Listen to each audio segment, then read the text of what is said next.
Dudes and dudettes of YouTube land, it's Frank with What's the Point EDC, and like I said earlier on, we're going to have us a video about the Kubey Tityus KU322.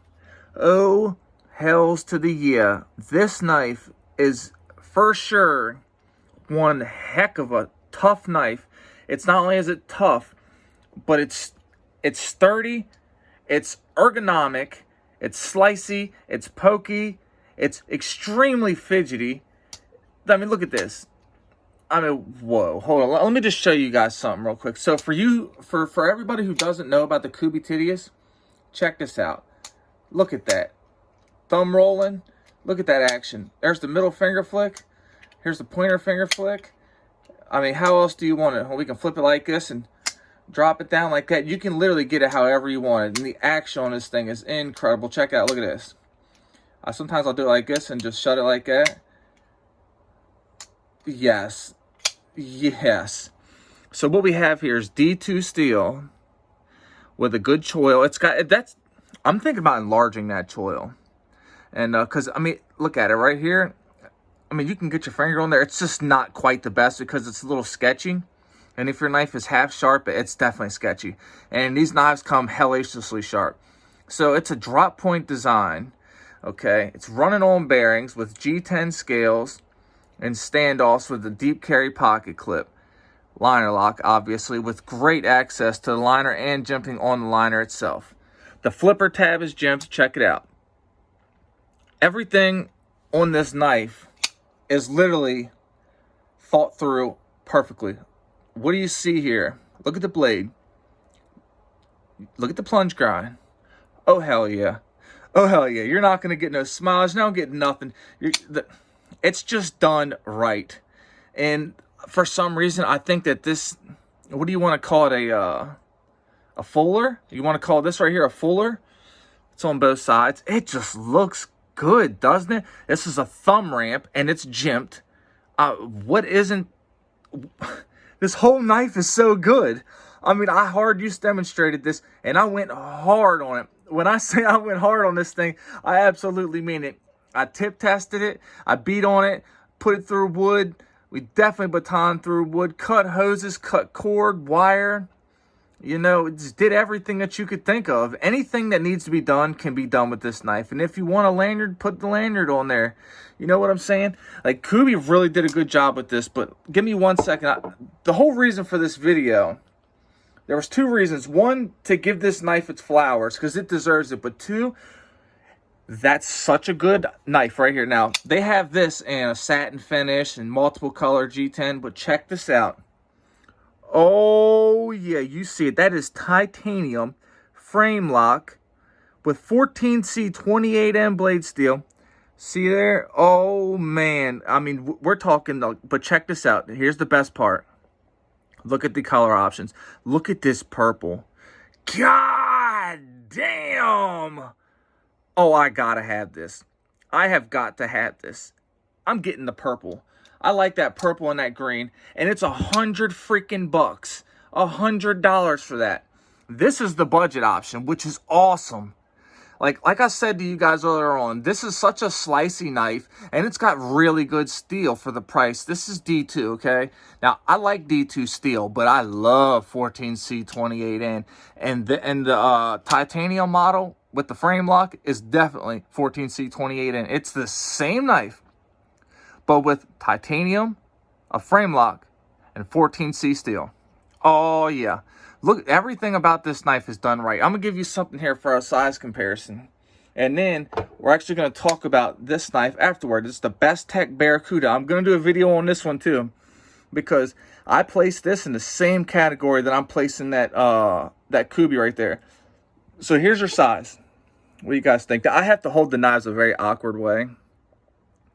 See? Like, it's just freaking right. It's right. Man, don't let it not having a backspacer fool you. It is hella tough. There is no give at all in this knife. See what I'm saying? Like, they're close competitors. You know, they are close competitors. This has belly to it. This has, like, no belly. But I mean, it's not a flat blade though. See what I'm saying? Like, check it out. This doesn't, and I'm putting this knife on because this video is not about that. That was just for a quick size comparison. And I'll do one more size comparison right here too. This is just so you guys get a feel for the size of the knife. That handle is so good because it's so tall. It's a tall handle. It's not thick. It's tall. See? It's very tall. Oh shit, I better hold it so you guys can see a little bit better. But anyway, it's just a tall handle. And it's good. I have so much to say about this knife. So much. And all of it is good. Very rarely do I have a knife that is a budget knife that is under $40 that I can 100% honestly tell you I haven't found a single negative thing about. There's nothing negative about this knife. The pocket clip is awesome. And I don't say that very often about deep carry pocket clips. I just don't. You know, and look at that ramp. You would think that the ramping of that pocket clip would give you hot spots or would be a problem in the pocket. Hell no. Nowhere near. I am freaking loving this knife. Now, what's on the blade is I clean this blade so often. I don't know what it is. I guess it's just factory lubrication for them bearings, which they are freaking awesome. I want to take this thing apart one day and see what the internals are looking. It ain't cutting me because it has got a brand new edge on it. Hail to the nah. No, it ain't. But yeah, guys, I mean, I want to see what the internals look like in this. Now, if you look up into here, oh yes, it is skeletonized. That is, you would think it's hefty. You would be like, man, that's going to be a heavy pocket. I mean, a heavy knife in pocket. But it's not. It's really not, guys. It's just everything I've been looking for in a knife. And it's a knife that if it gets lost, broken, damaged, I'm not really going to be too concerned about it. Yes, I'm going to be like, that sucks. You know what I mean? Because it's a great freaking knife. But it's an affordable knife. It's the type of knife that you can take to a job site and comfortably use and comfortably. Now, I don't recommend sitting your knives down at any job site because, you know, they tend to grow legs and just walk straight away on you. But it's a knife that, you know, if somebody you deal with, you can say, here, man, check it out. Here, take it. Go ahead and cut your stuff with this. Because if it doesn't get returned to you, it's not the biggest loss in the world because it's a $40 knife. You're going to miss it, and you're going to be out of a hell of a work knife. Like, this is a certified work knife. I'm going to link my hard use demonstration in the description, and I want you guys to check it out. If you guys aren't a believer before you see that hard use demonstration, go ahead and hit me up in the comments of it and tell me what you think about it after you see what it does. Because I'm telling you, this knife blew through every single expectation that I had for it. I didn't expect it to fail at all, but I did not expect it to handle what it handled. I put it through the thing that I do with the wood that I have, all my hard use demonstration, the wood has been perfectly selected because it is so hard, it's so dense, it's oak with knots all through it, and that's what I shoot for. I shoot for the hardest wood possible. I don't want to put the knives through a soft wood that just splits it and with ease, you know. I want it to have a hard time. I want to put the knife through the ringer and see what the knife is made of. I don't want it to just coast through, because almost any knife for the most part can baton through some soft wood. But when you see what this did with oak, you're going to be like, damn, it's a surprising knife. It stays sharp. It's D2 steel. And D2 was originally meant for small batches, and it was never meant for big batches, you know what I'm saying? But I'm getting into something I don't need to get into right now. That's for another day. That's for a steel video. And put it in the comments if you want to see my what's the point EDC type of steel video. Because I'm going to give it to you guys. If you guys want it, I'm going to give it to you.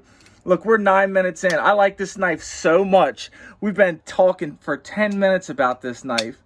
I freaking love this knife, guys. I'm over here cheesing just thinking about how badass and how good and useful and how everybody should own one of these. Everybody should own one. They got multiple colors. They got different blade finishes. Of course, you guys know they had different colored G10 scales and stuff. But I can't remember what pocket clip. I was checking out pocket clips that'll fit this 100%. So if this isn't your style of pocket clip, there is definitely titanium pocket clips, like milled titanium clips you could put on it. But for me, this knife is a 100% user. Okay, this is the type of knife that I'm going to go out and I'm going to beat it, and I'm going to leave it and get it wet and just get brake cleaner on it, and get grease and definitely hydraulic fluid. I'm going to get it all on there, and it's not going to be a concern to me.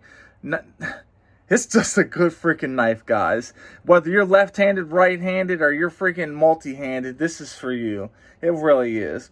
I'm going to go ahead and end it with that. So if you're an addict, never quit. And stay strong and live long. Get the help you truly deserve so you can live your best life. And if you're struggling with bad thoughts, please reach out and talk to somebody, because it's going to be okay. You got this. Stay strong and live long. And I'm going to keep bringing you guys sharp knives and good vibes. It's Frank with What's the Point EDC. Much love to everybody out there. Peace out.